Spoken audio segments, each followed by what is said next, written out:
É um assunto muito longo, um assunto muito amplo. Muitas coisas poderiam ser ditas sobre a coisa. Mas eu queria começar também chocando um pouco. E o meu ponto é simples. Casamento gay não existe. Absolutamente não existe. E não importa o que o governo tente fazer para dizer que existe. Ele não tem autonomia para gerenciar, para decidir o que casamento é ou não é. Porque, antes de tudo, o matrimônio ele é uma estrutura que vem da ordem da criação. Ele vem da ordem natural das coisas. O governo, o Estado, ele não inventou o casamento.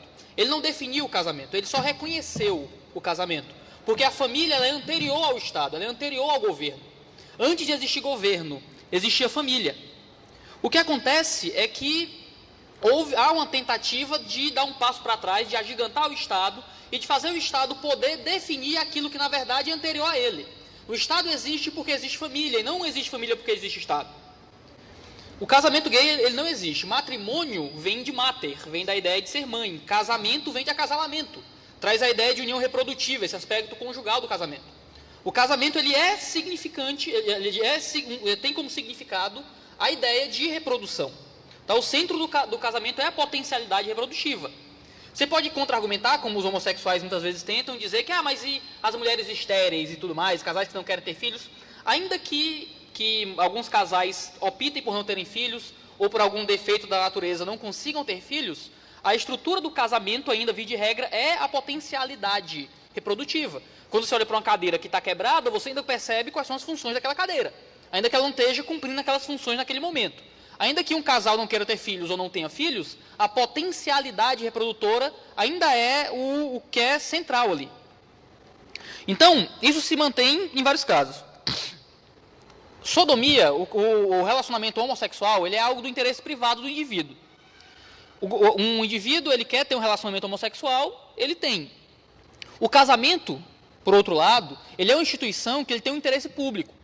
Se você parar para pensar na Grécia Antiga, por exemplo, não existiu povo mais homossexual, vou chamar assim, do que, se você ler a literatura da Grécia Antiga, é um negócio louco. Né? O pedagogo, por exemplo. O pedagogo era o cara que ia levar teu filho para a escola para protegê-lo de molestadores. Naquela época. Era um negócio meio louco. Existia uma homossexualidade muito comum ali. Mulheres eram feitas para reproduzir. O sexo que era louvado era o sexo do homem com o homem. E eles defendiam veementemente um casamento heterossexual. Porque eles entendiam que, por mais que o relacionamento homossexual fosse da esfera privada, era bom para a sociedade que os casamentos, essa instituição do casamento, permanecesse sendo aquilo que é. Porque isso é do interesse público, a geração de filhos, os filhos serem bem cuidados para a sociedade. Os homossexuais, infelizmente, eles começaram a gritar pedindo uma coisa. Eles queriam os mesmos direitos dos heterossexuais. Queriam o mesmo direito. Qual era o direito? De casar. Mas o homossexual tem o direito de casar, sempre teve o direito de casar. Assim como o heterossexual tinha o direito de casar. Um homem heterossexual poderia casar com mulher e não poderia casar com homem. Da mesma forma que um homem homossexual poderia casar com mulher e não poderia casar com homem. Os direitos, tecnicamente, eram os mesmos, para todo mundo. O homossexual ele começou a clamar por uma modificação dos direitos. E começaram a se colocar como os novos negros. Você já ouviu essa linguagem, né? Que é o que esses direitistas, fundamentalistas, fascistas, homofóbicos do inferno estão fazendo em proibir o casamento gay. É a mesma coisa que fazem com a escravidão. É a mesma coisa que fazem com não deixar a mulher votar antigamente. E isso é um discurso muito repetido pela esquerda. Só que é um discurso que não faz sentido, porque para você permitir que um negro vote, você não redefine o significado de voto. Perdão, que uma mulher vote, você não redefine o significado de voto. Para você tirar um negro da escravidão, você não redefine o significado de liberdade. Para você permitir que um homossexual case com outro homem, no caso de um homem, ou com outra mulher, no caso de uma mulher, você precisa redefinir a estrutura, a terminologia, o significado de casamento. Eles começaram então a pedir por direitos civis, de herança e de coisas desse tipo, mas mesmo com a união afetiva, com o direito de poder criar um contrato de herança, estando à disposição, eles ainda buscavam esse ideal de casamento. Mas como é que você faz isso?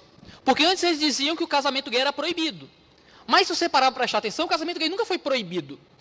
O ponto é que família sempre foi percebida como um ato heterossexual.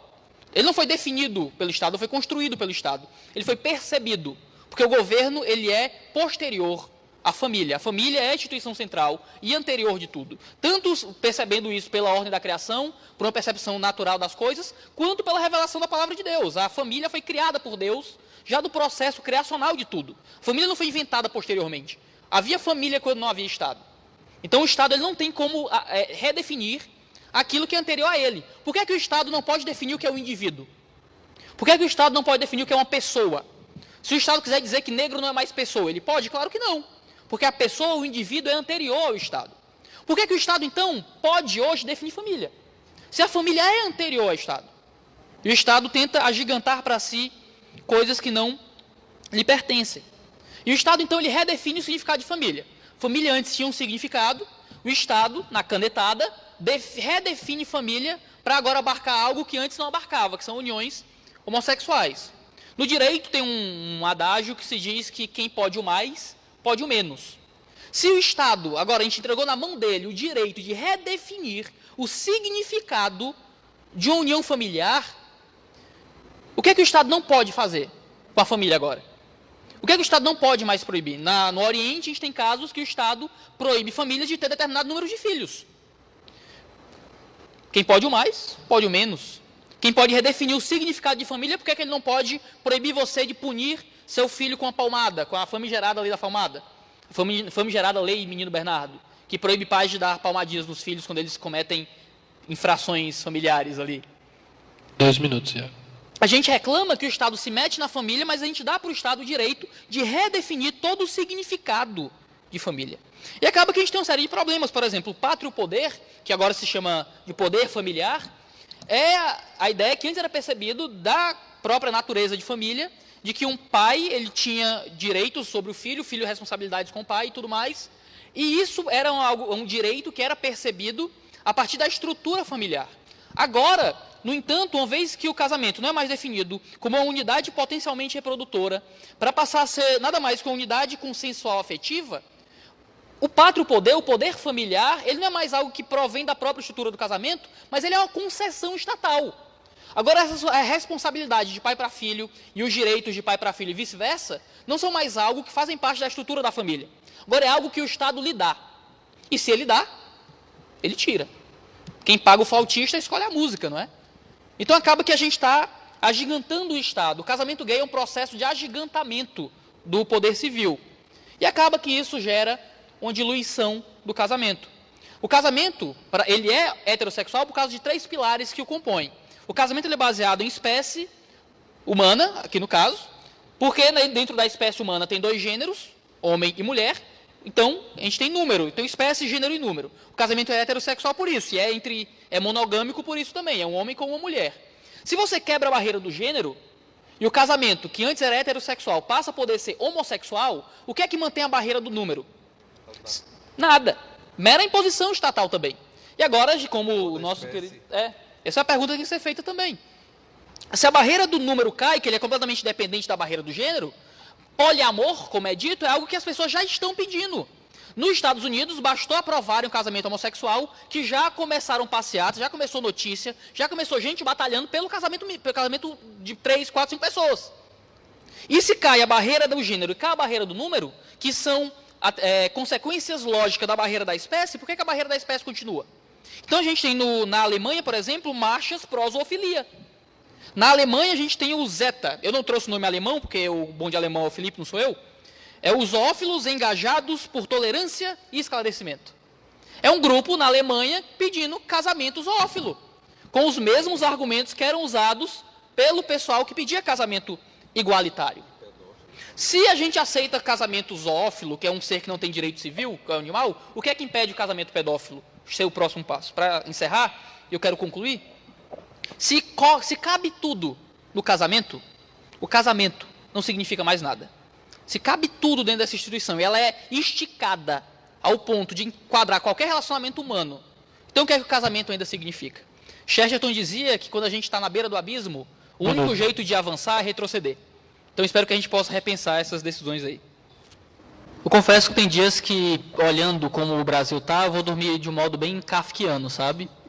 Existe um registro de uma conversa com Franz Kafka, em que um amigo perguntou para ele: você acha que existe esperança, Kafka? E Kafka, um grande pessimista, respondeu: esperanças há muitas, mas não para nós. Eu, às vezes, tem dias que eu vou dormir pensando que, cara, será que essa batalha cultural, essa luta, falarmos sobre o assunto, será que isso vai dar algum resultado algum dia? Mas então eu tento dormir de modo mais paulino às vezes. Paulo ele escreveu em Romanos 8, versículo 24, porque na esperança fomos salvos. Ora, esperança que se vê não é esperança, pois o que alguém vê, como espera, mas se esperamos o que não vemos, com paciência o aguardamos. E claro que eu estou tirando o texto de Paulo do contexto, ele está falando da esperança futura, de céus, mas eu acho que a gente pode ter esperança. Eu acho que mesmo que se você tiver uma escatologia pessimista, de que tudo vai piorar apesar da gente. Vai piorar apesar do nosso esforço. E se o mundo vai piorar, que nosso país nade contra a maré. Se o mundo vai piorar, que nós sejamos aqueles poucos que vão andar contra o caminho do ódio, contra o caminho da destruição das esferas, contra o caminho de um Estado gigantesco, contra o caminho daqueles que destroem instituições milenares que são basilares para a construção da sociedade civil. E ainda que não haja esperança para nós, a gente batalha uma batalha que não é só nossa. A gente batalha uma batalha pelos nossos filhos, pelos nossos netos. A gente batalha uma luta pelo mundo que há de continuar, mesmo depois que nós formos. Quantas revoluções, quantas mudanças de mentalidade, quantos países não foram transformados por causa de poucos que eram tidos como loucos por um tempo, mas se transformaram todo o paradigma intelectual da sua sociedade. Minha oração é que a igreja possa ser esse tipo de maluco que crê contra a esperança.